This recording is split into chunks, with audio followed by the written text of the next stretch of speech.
Bienvenue aux interviews confinées avec Amélie. On va se demander, est-ce que la personne interviewée a réussi son cours de confinement 101? Et voilà. Alors, j'ai le bonheur de te rejoindre, Mireille. Mireille, ça fait quand même quelques années qu'on se connaît. Moi, je me rappelle que tu as animé une JMJ quand moi, je commençais à être animatrice de pastorale parce que tu es animatrice de pastorale, toi aussi. Écoute, ça devait être dans début 2000, quelque chose comme ça, 2002, 2003, dans ces eaux-là, si je me trompe pas. Mireille était une fille de Issoudun, dans le Binière. Mais là, peux-tu nous dire où est-ce que tu es rendue? De un, ça me fait vraiment plaisir, Amélie, que tu aies pensé à me rejoindre là où je suis sur la planète.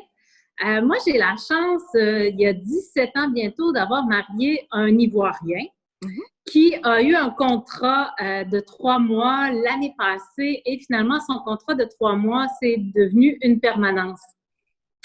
Donc, moi, je travaillais à la paroisse, aux 3 paroisses de Lévis et mon curé a accepté de me donner une année sans solde pour que je vienne voir avec les enfants un peu qu'est-ce que ça donnait la vie ici.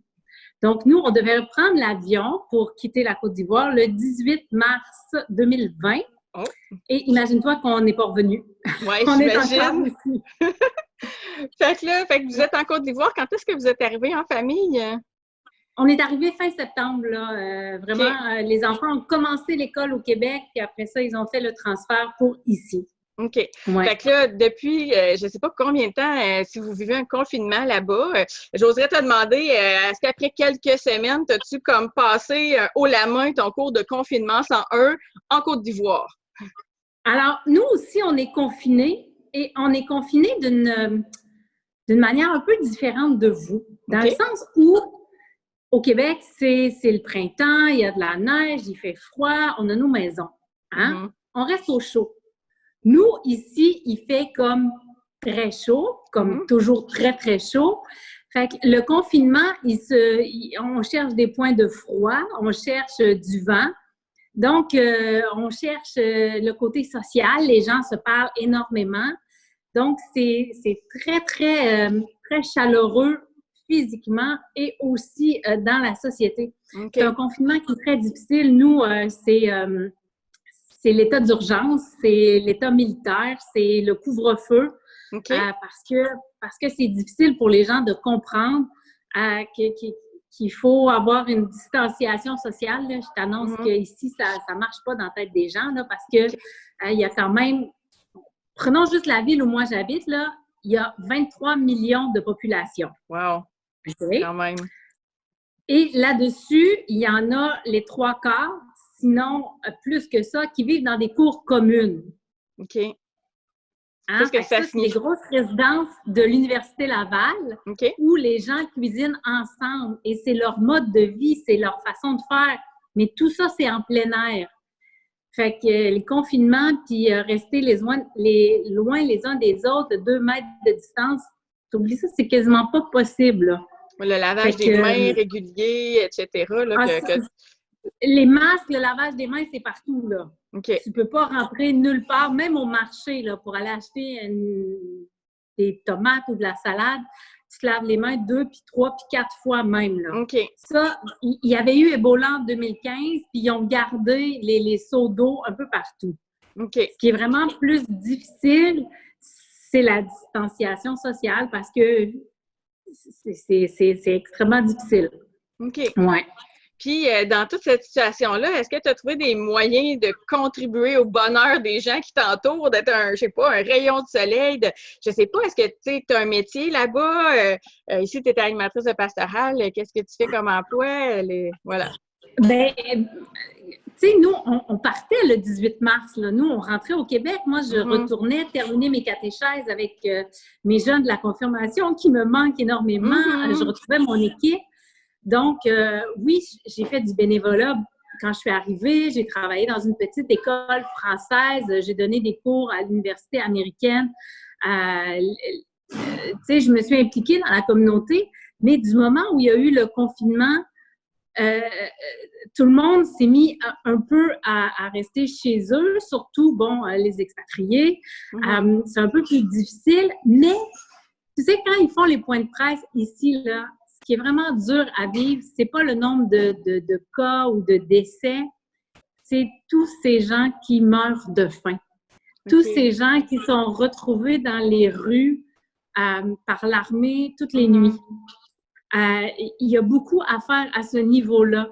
Tu sais, le COVID, bon, on a 1000 quelques cas, là, il n'y a rien d'inquiétant là-dedans. On est à la 7e semaine de confinement, là. On a commencé quelques jours après vous, le confinement.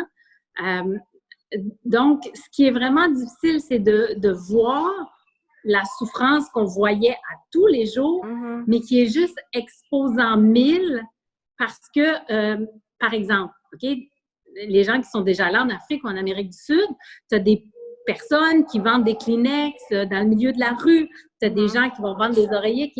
Tout ce commerce-là qui va lui apporter un peu de nourriture à la fin de la journée, il n'existe plus. Parce que l'argent est devenu extrêmement rare. Nous, ici, le gouvernement, oublie ça, là, il ne donne pas 2000 $ à personne, puis il n'y a pas de... Il n'y a pas de structure, là. Quand ils te disent on te met en chômage, mais c'est chômage avec 0 $ qui va rentrer. Donc, la pauvreté est passée d'une coche comme ça à une coche comme ça, là. Et c'est parti. Donc, les enfants de la rue, les familles, ils sont nombreuses, ils sont là, puis on les voit. Puis tout ce qu'on peut faire, bien, c'est des sourires. Nous, ce qu'on fait, c'est quand on va faire le marché, quand on va faire les courses, on achète toujours plus. On va acheter 2 pains, 3 pains. Puis quand on rencontre des enfants sur la rue, bien, parce que donner de l'argent, c'est très difficile parce qu'on ne sait pas à quoi ça va servir ou s'ils vont aller le donner à leurs parents. Donc, avec les enfants, ce qu'on fait, c'est qu'on va acheter des petits gâteaux, du pain, des pommes, puis c'est ce qu'on donne sur la rue en marchant. Donc, c'est un peu comme ça qu'on accepte d'être un rayon de soleil ou de prendre conscience qu'on est vraiment chanceux d'être dans la situation qu'on est, même si c'est pas évident le confinement, là. Fait que, pour toi, là, là-bas, comment est-ce que cette crise-là actuelle, ce confinement-là, qu'est-ce que ça apporte à l'Église? Est-ce que tu vois, il y a des forces, il y a des faiblesses dans ça? Comment tu vis ça là-bas? Puis peut-être, vu que tu es une fille d'ici, tu as peut-être des choses à dire sur l'Église d'ici aussi, là. Bien, je vais être très honnête, je suis énormément l'Église du diocèse de Québec. Et c'est fou comment, tu sais, moi j'ai travaillé en paroisse pendant plusieurs années, je suis partie quelques années, puis je suis revenue en paroisse et je suis revenue parce que mon fils m'avait dit « Maman, c'est vraiment plate à la messe. » Puis quand il m'a lancé comme ce défi-là, en 2018, j'ai dit « Mais ça se peut pas. L'Église, la messe, c'est bon, ça fait vivre. Donc, je m'étais lancé le défi de retourner en paroisse pour remettre cette vie-là en place. Et j'avais lancé une chaîne YouTube à la paroisse, j'avais lancé l'idée des catéchèses en ligne, et je trouvais que j'allais à contre-courant de beaucoup d'idées du diocèse ou de même mes collègues, et de voir que dans le confinement, tout s'est mis en place, tout s'est réveillé. Et je trouve, il n'y a même pas une heure, là, mon ami, l'abbé Julien Guillot, faisait l'exposition du Saint-Sacrement sur Facebook avec sa paroisse, mais je trouve ça génial. Je trouve que le confinement a permis à Dieu d'entrer partout. Et partout dans le monde, parce que même ici, dans ma paroisse en Côte d'Ivoire, bien, à 7 heures le matin, quand je me réveille, mon Facebook ouvre parce que c'est la messe en direct de la paroisse. Fait que je trouve que Dieu est entré dans toutes les familles et autant j'étais convaincue il y a 1 an quand je le disais à mon équipe pastorale, il faut s'en aller vers là, il faut rentrer dans les familles, il faut utiliser la technologie. Viens dire bonjour au moins, là. Elle est là, elle me regarde et tout. Voilà, donc c'est ma petite fille. Bonjour, mademoiselle. Bonjour. Est-ce que ça va bien? Oui, ça va très bien. Ça va très bien. Comment ça va? Je demandais à maman comment ça va le confinement. Est-ce que toi, ça va bien, le confinement? Le fait que tu ne sors pas comme avant, puis tout ça? Oui, je m'ennuie un peu. Juste un Tu peu? voudrais aller à l'école des fois? J'aime trop l'école, mais ça me manque. J'ai même oublié pendant les vacances de Coronavirus, j'ai même oublié ma place d'école, je sais même pas elle est où. Oui, donc comme je disais, je trouve que autant la situation est dramatique et catastrophique et dure à vivre parce que beaucoup de décès, puis, mais l'Église, en tout cas, je suis extrêmement fière de cette porte d'entrée-là qui avait été déposée dans mon cœur l'année passée, puis je me disais, il faut y aller, il faut sauter dans le train puis rentrer dans les maisons. C'est trop un outil formidable. Et là, de voir que, tu sais, c'est ça, tantôt je te disais Julien, mais je pense aussi à Urbain tous les jours qui fait sa messe en ligne, qui, bon, Saint-Thomas avait déjà commencé, mais les catéchèses et tout ce virement-là, puis j'espère qu'il va rester quelque chose après, parce que la communauté telle qu'on l'a connue, le avant puis le après, il va falloir qu'il reste quelque chose de ce message-là qui entre directement au cœur des familles puis qui permet même à tous de se recentrer puis de rencontrer le Christ par ce média-là, par cette nouvelle réalité-là. Moi, je trouve ça formidable. Bon, autant c'est difficile à vivre, mais je pense que l'Église a relevé le défi. Puis il faut voir le message d'espoir qu'il y a là-dedans. Il n'y a pas que du négatif. OK. Puis, en fait, je t'écoute puis je me disais, bon, je vois là, que tu suis certaines célébrations via Facebook, etc. Tu disais qu'à la paroisse aussi, chez toi, il y a la messe qui font aussi sur Internet. Écoute, comment tu fais, tu sais, pour te ressourcer dans ces temps-là? Tu es quand même loin de ta famille. Tu vas me dire, moi aussi, en quelque part, je suis loin de ma famille ici, là. On a moins l'occasion de se voir, mais y a-t-il quelque chose, tu sais, qu'on veut donner à ses enfants, tu sais, aux gens qui nous entourent? Comment on fait pour se ressourcer? Bien, tu sais, c'est... bon, Mémé Roberge-Dion, là, la maman à Valérie, qui disait qu'elle faisait des catéchèses sur Zoom avec ses petits-enfants et tout ça. Je pense que j'ai jamais autant prié avec mes enfants. OK. Le fait d'avoir le pied sur le frein, de plus être pressé le matin pour s'en aller à l'école, le fait de plus avoir la natation, les cours de ci, les cours de ça, la vie qui va vite, parce que même si on dit qu'on est en Afrique, je t'annonce qu'ils vivent sur le même beat que nous, là, OK? C'est vite, c'est fou, puis c'est pire parce qu'il peut y avoir 5 heures dans le trafic, tu sais. Donc, on a le temps de prier, le temps de se ressourcer, le temps de s'arrêter que j'avais peut-être moins avant. Okay. Fait que pour ça, puis se ressourcer, c'est précieux avoir du temps. C'est précieux s'ennuyer. Des fois, je dis ça aux enfants, tu sais, quand ils me disent « Là, je m'ennuie, j'ai rien à faire. » Mais est-ce que tu sais comment tu es chanceux? Non. Ben viens, on va prendre le temps de. Fait que c'est de sauter sur les petites questions, sur les... Et c'est très ressourçant. C'est très nourrissant d'avoir cette pause-là, cet arrêt-là dans la vie, qu'il faut peut-être changer notre regard sur le virus pour se dire, mais c'est un beau cadeau qu'on a eu. C'est un 6, 8, 10 semaines, on ne sait pas combien de temps ça va durer, cette pause-là. Puis tu sais, c'est quand même 81% de la planète qui a été mise sur pause en même temps. Donc, tout est dans notre regard de comment on utilise ou on se remplit de ce temps-là. Ouais. Mais on a le temps de faire le chapelet sans se presser, sans sauter une petite dizaine ou sans se dire « Ah, c'est vrai, il ne faut pas que j'oublie. » Je peux vraiment être présente au moment parce que... Et tout ce qu'on a dit, « Ah, on n'a pas le temps, j'ai pas le temps, mais là, je l'ai le temps, je le prends-tu? » Tu sais, je réalise-tu? Fait que, ouais, c'est un peu ça. Mais moi, je trouve ça très ressourçant, très nourrissant de pouvoir vivre ça.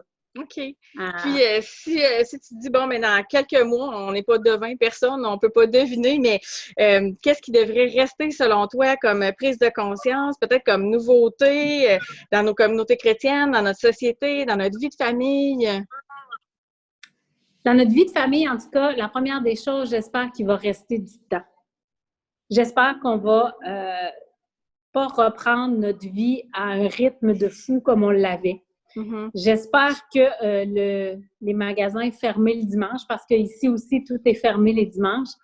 J'espère que ça va rester pour qu'on ait du temps.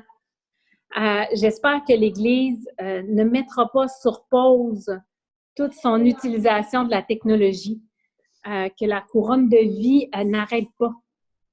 Il faut que ce qui est né, ce qui a fleuri rapidement des fruits de l'esprit pour nous dire il faut rentrer dans les familles, ça reste. Que les catéchèses en ligne qui sont nées dans plein de paroisses, que ça reste. Parce que c'est beau, puis c'est mondial, là. Puis j'espère qu'on se cloisonne. Oui, ma paroisse est importante. Mon Lévis me manque. Moi, je viens de Saint-Jean-l'Évangéliste. J'habite maintenant là. Faut que ça reste ma paroisse. Mais si j'ai besoin de prier avec une autre communauté qui a une prière en ligne au moment où je suis disponible, bien que je puisse le faire. Mm-hmm. J'espère que ça va rester, on a décloisonné, on s'est ouvert sur le monde, mais que ça reste, puis qu'on prenne le temps. Moi, je nous souhaite en tout cas que le après, on ne reprenne pas nos vies de fous. Il y a quelqu'un qui écrivait, je ne sais plus trop où, qu'on a été beaucoup dans le paraître, hein, les photos de voyage, les photos j'ai fait ci, j'ai fait ci, j'ai fait ci. On a montré peut-être beaucoup nos vies sur les réseaux sociaux, mais là, on n'a plus rien à montrer d'autre que je fais mon lavage, mon ménage, mon repassage, puis j'ai du temps de qualité avec mes enfants. Mais j'espère qu'on va continuer de se montrer ce beau-là, puis ce vrai-là. Mm-hmm. Fait que là, toi, comment tu vis ça, là? Y a-tu une espèce d'incertitude où tu te dis, ben un jour, je vais finir par revenir, mais je sais pas quand? Comment cette planification-là se fait? Présentement, je peux même pas dire si je vais revenir ou pas parce qu'il n'y a pas de vol. Parce que on est presque 300 000 Canadiens partout dans le monde à appeler à l'ambassade et à dire je prendrais une place sur un vol, puis on se fait dire, ben il n'y en a pas. Mm-hmm. Tu sais, où on se fait, quand il y en a eu quelques-uns en avril, rentrer avec mes enfants, il aurait fallu que je sorte tout ce qui me reste de REER, là, de fonds de pension et tout, parce que c'était pas loin de 7 000 du billet. Tu sais, on est 3, alors c'était impossible. Donc, on a fait le choix de rester. De toute façon, il y avait beaucoup moins de cas ici qu'au Canada, et c'est toujours le cas. C'est complètement l'incertitude, c'est complètement... on n'a pas d'idée de quoi demain sera fait. Je ne sais pas où vont être mes enfants en septembre à l'école, ici ou là-bas. Je ne sais pas si je vais être à la paroisse ou si je vais être ici. C'est à la grâce de Dieu, puis on s'abandonne complètement là-dedans en savourant le moment présent parce que c'est juste ça qu'on a, le présent. Ben, c'est ce qui me montait, je t'écoutais, puis je me disais, rendu là, c'est vraiment la grâce de Dieu, puis on s'abandonne, j'imagine, là, parce que c'est pas évident, là. Si je te disais, je te donne le mot de la fin, qu'est-ce que tu aimerais partager avec ceux et celles qui nous regardent, qui ont regardé cette entrevue-là? La fin du confinement s'en vient. Je vous souhaite ou je vous lance le défi d'essayer de trouver du beau dans ce que vous vivez pour que ça reste après. Je vous souhaite de toucher et de goûter la présence du Seigneur qui est au cœur de nos vies tout le temps. Il est là, puis il veut encore plus dans ce silence-là ou peut-être cette situation-là anxiogène ou peut-être dérangeante ou peut-être remplie de pleurs. Et faites confiance. Tu sais, Dieu est bon. Il n'abandonne pas ses enfants. On vaut beaucoup plus que les oiseaux du ciel. Il manque de rien. On va s'en sortir. Restez confiants, puis restez des grands priants, puis savourer le moment présent, c'est tout ce qu'on a. Je sais pas ce que je pourrais ajouter à ça, Mireille, c'est magnifique. On te souhaite sincèrement que le mieux t'arrive puis que tu puisses revenir ou rester là-bas selon les désirs que Dieu a pour toi et ta famille. Puis voilà. au plaisir de se revoir, de se reparler. Merci beaucoup pour le temps que tu nous as accordé. Puis on a entendu les enfants passer à gauche et à droite. On les a vus aussi. Voilà. Fait que merci beaucoup. Bien, ça fait extrêmement plaisir, puis savourer le moment présent. En présence de Dieu. Merci.